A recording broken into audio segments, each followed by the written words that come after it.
All right. So there's a lot of rumors that come through the grapevine, especially in the internet. I was actually entertaining the thoughts of Justin Gaethje versus Alexander Volkanovski because I saw a post hinting towards it that it was going to be targeted somewhere towards UFC 308.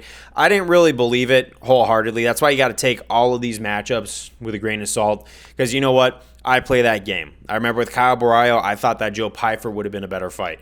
But I'm glad that they didn't take that fight for Joe Pyfer's sake because I was wrong about Kyle Barrio and Jared Cannonier. I thought that they were pushing Kyle too fast, and in some ways in that fight, he did look beatable, but he was able to arguably TKO or KO Jared Cannonier in the 5th round. I think that the ref kept that going a little bit, but that's besides the point. We all play that matchmaker in our head. It's just part of it. And those rumors that come out, some of those matchups seem very outlandish, but some of them seem very possible. Just like Gaethje versus Volkanovski, both guys were damaged. I thought that there would be a risk to both health at the time, but give them some bounce back time, and that's a realistic matchup in maybe 6 months, maybe. We'll see.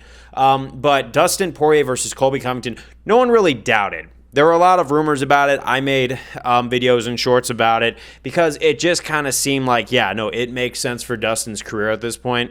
He has the hype behind him. He has become a very big selling name over the years that he's been a UFC fighter, especially redeeming himself with that Conor McGregor trilogy. He had 3 shots at the title. All of them kind of failed. Even though, Khabib or Oliveira, and then you had to go against Islam Makhachev, which he did really well against. And I could see why a title would not be in the picture. His career is not over by any means, but he does want to wrap it up pretty soon. He's been pretty vocal about it. But who? And moving up to 170 and not having to cut all that weight, that would definitely mean that Colby Covington is that one name at 170 that he could take on. And I just think it's winnable for Dustin Poirier. Now, I'm not a Colby Covington hater. I don't biasly hate Colby. In fact, honestly, his kick content, I actually saw some of it. And although he's not fighting in the UFC as often as he used to, he's going after people online who have really bad tendencies. I'm not going to say it word for word just because it's not, it's not really welcome topic on this platform. We all know what it is. But Colby Covington has been fighting that cause. And you know what? Credit to him. I think that, not all heroes wear capes. Some just wear, I guess street clothes and then show up and then give them an option. It's, I could KO you or something like that. You know what I'm talking about. He puts some pretty sick tendency people in between a rock and a hard place. But that doesn't mean he can't make a UFC comeback, but if we see how his last fight against Leon Edwards did, when you're fighting other UFC fighters on a sport aspect, an athletic aspect, I really feel like he's lost a step or two. Especially every fight I've watched with him, it just kind of seems like his chin's not there like he really thought it was. We could see that Leon Edwards caught him a couple times.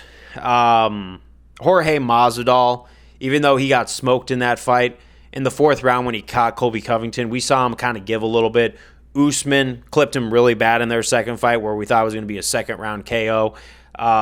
So Poirier would be a dangerous matchup for Colby Covington. Now, if this was years ago, before all of the losses Colby took, I would have said Colby would have smoked Dustin. But we're seeing the damage of the chin, and I'm still going back to that Benoit Saint Denis versus Dustin Poirier fight, where Dustin Poirier took on an even more gnarly grappler in Benoit Saint Denis. Benoit was tossing him around until he couldn't, until he got caught in the 2nd round, and Poirier just capitalized. And with Poirier, takes just one shot. And Benoit is more of a judo kind of grappler, toss you over his head. Colby's more of a wrestler. He's going to double leg you, single leg you, really put the pressure on.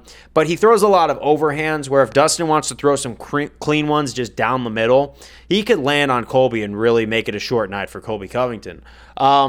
Now, obviously, that's my speculation on the fight. Nowadays, I have Dustin Poirier winning. He's my favorite in this fight, but it's becoming more and more likely because he's hinting at his Instagram that the show is going to go on, and I really don't know who else he's going to fight.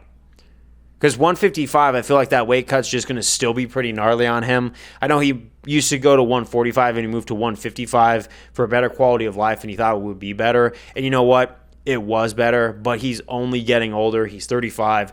That weight cut's only going to get more gnarly. So if he wants to move up to 170 just to ride out the rest of his career and make those showman pay-per-view selling fights worth it, but at 170, there really is only one fight that makes sense. I think us MMA fans, there's a 99% chance it's Colby at this point. Maybe not. Maybe it's someone else. Who knows? UFC sometimes throws curveballs at this. But this is becoming so much more of a real-life scenario that we never thought that we'd see this. You know, if you were to go back 5 years, you would have said that Dustin Poirier was avoiding this fight. But I think now he's welcoming it because Colby Covington, I know he's got a gas tank on him, a much more big gas tank than Benoit Saint Denis.